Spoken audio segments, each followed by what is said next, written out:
Merhaba arkadaşlar, biz bu videomuzda Kürtçe nereli olduğumuzu söyleyeceğiz ve karşımızdaki kişi veya kişilere nereli olduğunu soracağız. Tabii biz bunu sorarken bazı belirli kuralları bilmemiz gerekiyor. Biz önce videonun içeriğine bakalım. Arkadaşlar buna geçmeden önce ben şunu size öneriyorum. İlk başta videoyu sonuna kadar izleyin. Çünkü konu biraz geniş olduğu için ileride farklı şeylerle karşılaşacaksınız. Sadece başta gördüğünüzde hemen not almaya çalışmayın. Önce videoyu izleyin. Aklınızda bir görüntü oluşsun. Bu video gerçekten ne hakkında? Bunu önce bakın. Ondan sonra gereken yerleri not alabilirsiniz. Size lazım olan yerleri. Hemen bakalım Navaroka ve videoyu. Bu videonun içeriği. Bu videoda nereli olduğunu sorma, dijukui, bunu öğreneceğiz. Yakındaki ve uzaktaki kişileri tanıtma. Ev ve ev işaret zamirleri. Emceratçılı bölüm. Biz Kürtçe'de buna cinavken şanidani diyoruz. Çoğul yapılara bakacağız. In, ın ve ne. Bu ekler önemlidir. Bunların üzerinde duracağız. Ve videonun sonunda olumsuz cümle yapısı üzerinde duracağız. Tabi biraz da birkaç cümle daha alıştırma yapacağız. Ve videonun sonunda siz de öğrendiklerinizi pratikleştirmek için yorumlarda nereli olduğunuzu ve birisine nereli olduğunu nasıl sormanız gerektiği ile ilgili bir örnek cümle yazabilirsiniz. Hemen başlayalım. Nave bajarê xwe wiha bibêje. Arkadaşlar Kürtçe'de ez ji falan derê me, ben şuralıyım derken önce ben gırde özne gelir. Ondan sonra daçek, edat, dendan, daha sonra şehir adını koyarız. Tabi şuna dikkat etmemiz gerekiyor. Birazdan örneklere bakacağız. Şehri buraya koyarken yani bir üçüncü sırada şehir geliyor. Ekini koymayı unutmayalım. Ve bir de kişi ekini. Hemen bakalım buna. Ez, j, nokta nokta, me.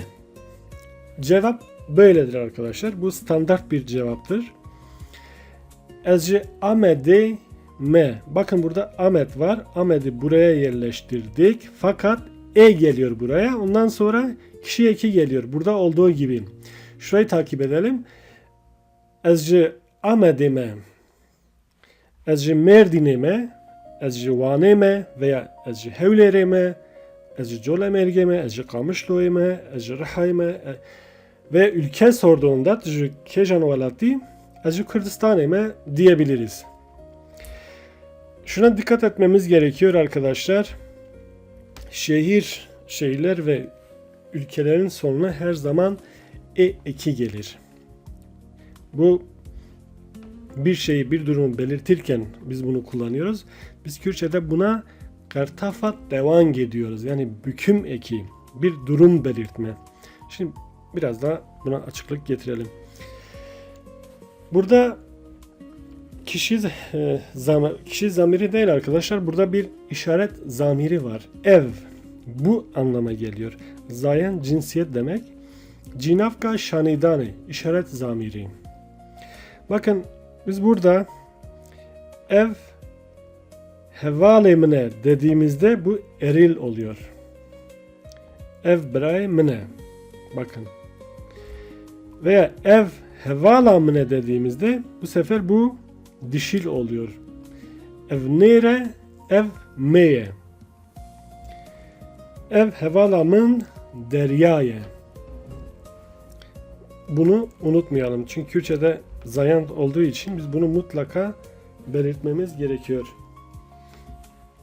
Hemen başka örneklerimize bakalım. Daha da pekiştirebiliriz. Uzak kişiler ve kalabalıklar için ev işaret zamirini kullanıyoruz. O tekil. Biz bunu tekil içinde, çoğul içinde kullanıyoruz. Peki biz bunu nasıl yapıyoruz? Bunu eklerle gösteriyoruz. Hemen örneklerimize bakalım. Ev, o ve onlar anlamına geliyor. Mesafe burada yazmışız. Tekil. Ev mamosteye mine. Bakın ev dedik. Burada tekil.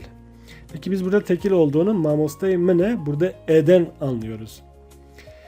Ev doktora mine. O benim doktorumdur. Ev doktora mine dediğimizde burada bir bayan doktordan bahsediyoruz. Burada bir erkek öğretmen, mamoste öğretmen demek. Burada da doktordan bahsediyoruz. Dişil. Çoğul yapmak istersek ev xwendekarın. Onlar öğrencidir. Kişi ekleri konusunu arkadaşlar daha önce hiç bilmiyorsanız kanalda bulabilirsiniz. Çünkü ben birçok kez üzerinde durdum. Videoyu uzatmamak için hemen kısaca bunu anlattım. Ev xwendekarın. Onlar öğrencidir. Ev hevalen minin. Onlar benim arkadaşlarımdır. Bu da çoğul. Bu en eki çoğul ekini veriyor. Bu en ise bu da çoğul ekini veriyor ama bu kişi ekidir. Bu çoğul ekidir. Bu ikisini birbirine karıştırmayalım. Ev hevalen deryayne. Onlar deryanın arkadaşıdır.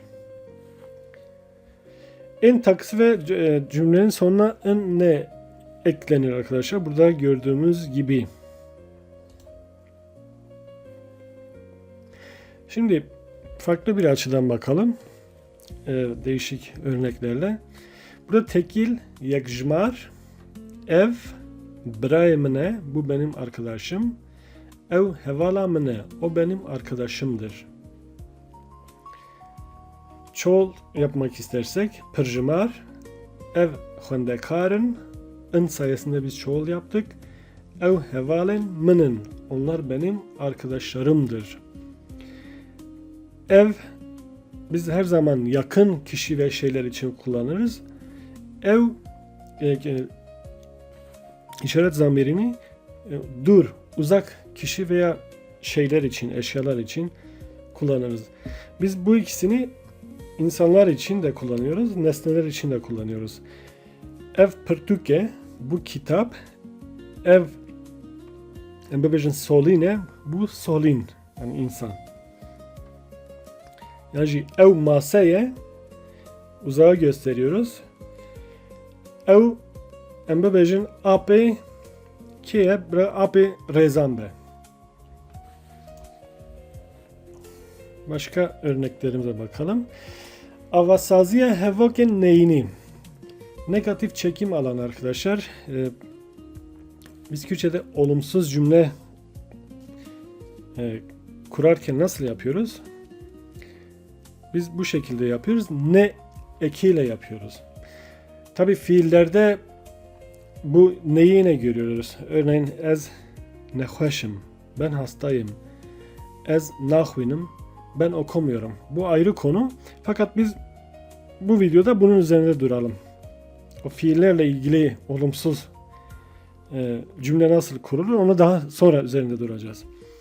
Şimdi biz bu şemayı bu şekilde görelim. Bunu örnekler içerisinde daha iyi anlayacağız. Bütün dillerde olumlu ve olumsuz kelimeler vardır. Kürtçe'de ere na. Ere olumlu, na olumsuz. Evet, hayır. Fakat bunun yanında bir de diyelim ki ben şuralıyım, şuralı değilim demek istersek nasıl diyeceğiz? Biz bu şekilde diyeceğiz. Bu şu anda olumlu bir cümle. Ez juvaneyme. Ben Vanlıyım. Ben Van'danım. Tabii Türkçe'de ben şuradanım, buradanım demiyorlar. Ben şuralıyım, buralıyım genelde diyorlar. Fakat bu bir şekilde biliniyor. Bunu olumsuz yapalım. Ez ne juvaneyme. Ez je agriyeme. Ben Vanlı değilim. Ben Ağrılıyım. Ev hevale mine. Bu olumlu bir cümle. O benim arkadaşım. Ev ne hevale mine. O benim arkadaşım değil. Ev braye mine. O benim kardeşim. Ev xwendekarın. onlar öğrencidir. Bu da çoğul. Burada meslek yazılmış arkadaşlar. Burada bir yanlışlık olmuş. Bu meslek olsa diyelim ki tamam.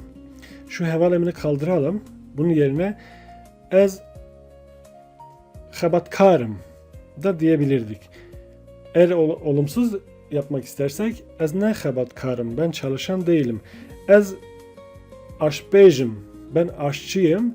Ez ne aşbeyjim, ben aşçı değilim. Ne edatıyla em dikkat da jera dibejin datçek. Biz Kürtçe'de edata datçek diyoruz.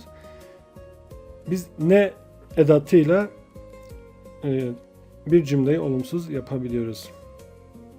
Burada da çoğul gördüğümüz gibi ev ne xwendekarın, onlar öğrenci değildir. Ev xebatkarın, onlar çalışandır, işçilerdir. Evet, burada bakalım. Şurada bir sohbet geçiyor. Diyalog eke. Tu ji ku yî? Ez ji Mêrdînê me. Tu ji ku yî? Ez ji Amedê me. Ev kî ye?